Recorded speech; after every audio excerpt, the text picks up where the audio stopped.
Nyakwar Mgajwanga jatend riwruok mar kinde mapacho ka LSK Faith Odhiambo onyiso jatend piny William Ruto mondo ochop singo mare mar chulo anyuola manowito jog-gi kata mana mago eko mabende yudo hinyruok e lwet obila e kinde ng'anyo mago mag kwedo chik mano mar omenda. Ka otwa kod jofwamb weche e kinde romo mar tiyo gi lony manyasani e kelo lokruok buore Nairobi. Faith nolero ni moko kuom anyuola manowito jog-gi pod kalo midhiero mapek mar solo pesa mar dhi iko jog-gi.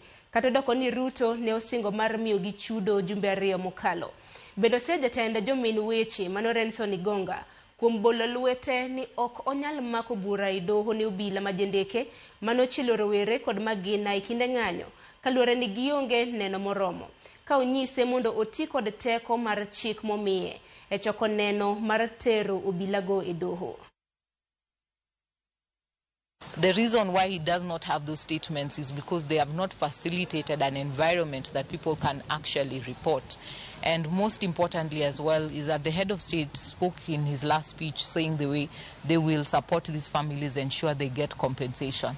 Most of these families, apart from those who even have lost their loved ones, some who have been injured are still struggling. We're seeing people holding harambes to bury their dead. We're seeing people holding harambes to be able to treat their loved ones that were injured because of police brutality.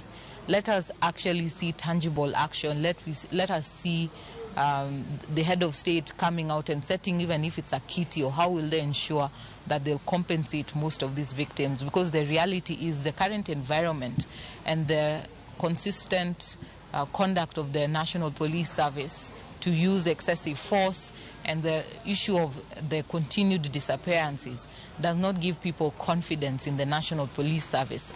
We need to see the Director of DCI ensuring that he carries out proper investigations to ensure Kenyans that they're actually serious. He has an independent constitutional office and he cannot come and tell the people of Kenya that he's helpless. He should rack his brains and find solutions. How does he support these families to ensure that their statements can be taken, to also press the Director of DCI to ensure that they carry out proper investigations, that if some of these families need witness protection, that they ensure that the same is offered, so that if they are serious about actually investigating and prosecuting some of these cases, we've been able to reach out to our power as the Law Society of Kenya. In some instances, families that are too scared, LSK will accompany them, or we can ask them to a comfortable place where they feel.